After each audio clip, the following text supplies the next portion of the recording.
Israel के अंत की उल्टी गिनती शुरू। अगर दुनिया सोच रही है कि 41 किलोमीटर लंबी और 10 किलोमीटर चौड़ी गाजा पट्टी में ही जंग चल रही है, तो ये बहुत बड़ा भ्रम है। अब पूरे मिडिल ईस्ट से लेकर पश्चिमी एशिया तक भयंकर बारूदी धमाके शुरू हो चुके हैं।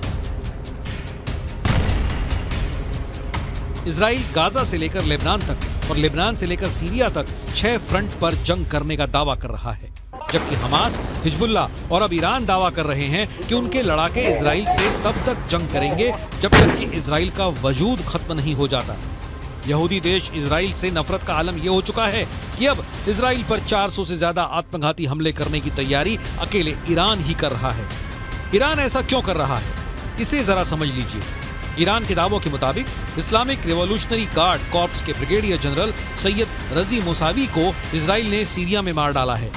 दावों के मुताबिक मोसावी को हवाई हमले में इजराइल ने मारा है। इधर मिडिल ईस्ट से जुड़े जानकारों के मुताबिक ईरान के ब्रिगेडियर जनरल सैयद रजी मोसावा के मारे जाने से पूरे मिडिल ईस्ट और पश्चिम एशिया में बहुत बड़ी जंग शुरू होने वाली है।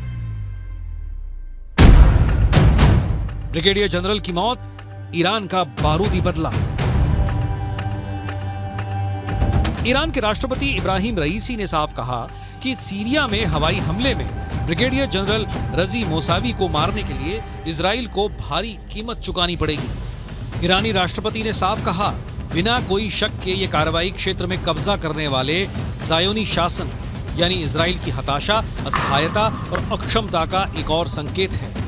ईरानी कमांडर सैयद रजी मोसावा की सीरिया में हत्या के बाद पूरे ईरान में जबरदस्त आक्रोश है। ईरान के विदेश मंत्री ने इजराइल को तबाह करने तक की धमकी दे दी है। मोसावी की हत्या को लेकर ईरान में जगह जगह प्रदर्शन हो रहा है। इजरायली स्ट्राइक से भड़के ईरान ने अब बदले की योजना बनाई है। उधर इजरायली रक्षा मंत्री गैलेंट ने भी इस बात को स्वीकार किया है कि गाजा में चल रहे युद्ध के बीच इजराइल पर 7 अलग अलग थिएटरों में हमले जारी हैं। हालांकि उन्होंने 6 फ्रंट पर जोरदार पलटवार का दावा भी किया है।